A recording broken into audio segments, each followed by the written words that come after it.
Hi നമസ്കാരം.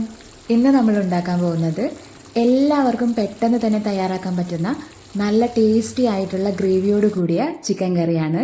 ആദ്യം തന്നെ ഒരു 1/2 കിലോ ചിക്കൻ മഞ്ഞളും ഉപ്പും പുരട്ടി ഒരു 20 മിനിറ്റ് മാറ്റി വയ്ക്കാം.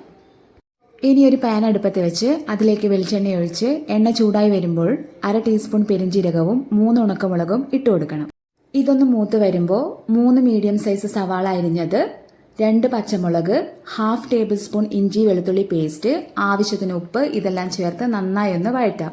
നന്നായി വഴറ്റിയെടുത്ത് കഴിഞ്ഞ ശേഷം ഇതിലേക്ക് ഒരു തക്കാളി അരിഞ്ഞത് കൂടി ചേർത്ത് ഒന്ന് ഇളക്കി 2 മിനിറ്റ് നേരത്തേക്ക് ഇതൊന്ന് അടച്ചു വെച്ച് വേവിക്കാം.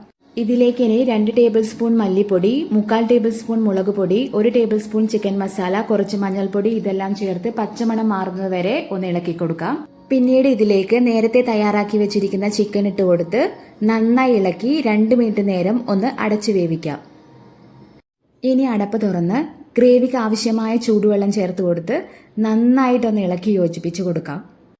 ഇനി ഇത് നന്നായി തിളച്ചു തുടങ്ങുമ്പോൾ തീ ലോ ഫ്ലെയിമിലേക്ക് മാറ്റി അടച്ചു വെച്ച് ഏകദേശം ഒരു 20 മിനിറ്റ് നേരം വേവിക്കാം. 20 മിനിറ്റ് കഴിഞ്ഞ് തുറന്ന് ഒന്ന് വീണ്ടും നന്നായി ഇളക്കി കൊടുത്ത് ഉപ്പ് പാകത്തിലുണ്ടോ എന്ന് ചെക്ക് ചെയ്യാം. ഇതിലേക്ക് ഇനി കുറച്ച് മല്ലിയില കൂടി ഇട്ട് കൊടുത്ത് തീ ഓഫ് ചെയ്യാം. നമ്മുടെ ചിക്കൻ കറി റെഡിയായി കഴിഞ്ഞു. എല്ലാവരും ഇതൊന്ന് ട്രൈ ചെയ്ത് നോക്കണം. Thank you for watching.